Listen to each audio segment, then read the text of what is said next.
కొంతమంది ఏమనుకుంటారంటే సమయానుకూలంగా సలహాలు సూచనలు ఇవ్వడానికి ఉంటాయి, పాటించడానికి ఉండవు అని అనుకుంటారు. ఎందుకు అని అంటే తమ దాకా వస్తే కానీ తమకు అర్థం కాదన్నట్టు నిజంగానే కక్ష సాధింపు చర్యలకు పాల్పడే ఆలోచననే ఈ రాష్ట్ర ప్రభుత్వానికి ఉండి ఉంటే ఈరోజు అక్కడ కూర్చొని అక్కడ నించొని నోటికొచ్చింది మాట్లాడే అవకాశం ఉండకపోతుండే. చెంచల్గూడనో చెర్లపల్లిలో మమ్మల్ని ఎక్కడైతే పెట్టినరో డిటెన్షన్ సెల్లో ఎవరిని కలవకుంటే నిర్బంధించినరో అక్కడనే మీరుండేటోళ్ళు. కానీ మా ప్రభుత్వం 15 నెలల్లో ఎవరి మీద కూడా కక్షా సాధింపు చర్యలకు పాల్పడలేదు. అధ్యక్ష, డ్రోన్ ఎగరేసిందని, డ్రోన్ ఎగరేస్తే ఎవరైనా అనుమతి తీసుకోకుండా ఒక డ్రోన్ ఎగరేస్తే ఆ డ్రోన్కు 500 రూపాయలు ఫైన్ వేస్తారు అధ్యక్ష.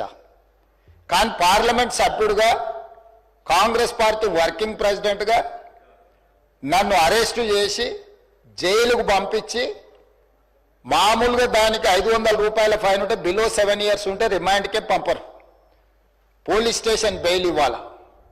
కానీ అధికారాన్ని అడ్డం పెట్టుకొని అన్ని రకాల వ్యవస్థల మీద ప్రభావితం చేసి చెర్లపల్లి జైలుకు పంపించి నక్సలైట్లు ఐఎస్ఐ తీవ్రవాదులు ఉండే డిటెన్షన్ సెల్లో ఒక కాంపౌండ్లో ఏ ఒక్క ఖైదీని లేకుండా 7 ఫీట్లు బై 12 ఫీట్లు ఉంటే అందులో 3.5 ఫీట్లు పండుకోవడానికి దిమ్మె ఉంటుంది, ఒక చిన్న బాత్రూమ్ ఉంటుంది అధ్యక్ష.